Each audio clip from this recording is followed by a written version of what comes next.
Hello people, ఏంటి getup అని చూస్తున్నారా? ఈరోజు అయితే నేను బ్లడ్ ఆర్ట్ ఎలా డ్రా చేస్తానో చూపించబోతున్నాను.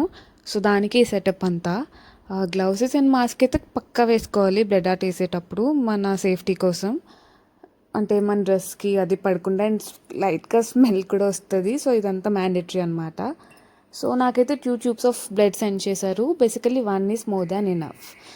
1 ట్యూబ్ కూడా నాకు పట్టదు. నేను బ్లడ్ డ్రా చేసే ముందు ఇలా బాక్సెస్ గీసుకొని 1 సెంటీమీటర్ ఆఫ్ బాక్సెస్ గీసుకొని అప్పుడు ఫస్ట్ అవుట్లైన్ డ్రా చేస్తాను అనమాట. అవుట్లైన్ అంతా డ్రా చేసుకున్నాక ఆ బాక్సెస్ అయితే అరేంజ్ చేసేసుకోవాలి. లేకపోతే లాస్ట్ మళ్ళీ బొమ్మ అంతా కంప్లీట్ అయ్యాక బాగా కనపడదు. సో ఇలా నేను నీట్గా అరేంజ్ చేసేసుకున్నాను. అరేంజ్ చేసుకున్న తర్వాత ఇప్పుడు నేను కొంచెం బ్లడ్ అయితే తీసుకుంటున్నా. బేసికలీ ఆ బ్లడ్ అయితే అవుట్లైన్ మొత్తం డ్రా చేయడానికి అయితే నాకు సరిపోతుంది. సో ఫైనలీ ఇలా బ్లడ్ ఆర్ట్ అయితే రెడీ అయిపోయింది. నేను ఈ గ్రీన్ కవర్లో అయితే ప్యాక్ చేసి సెండ్ చేస్తాను అనమాట. మీకు బ్లడ్ ఆర్ట్స్ కావాలంటే నాకు డిఎం చేయండి.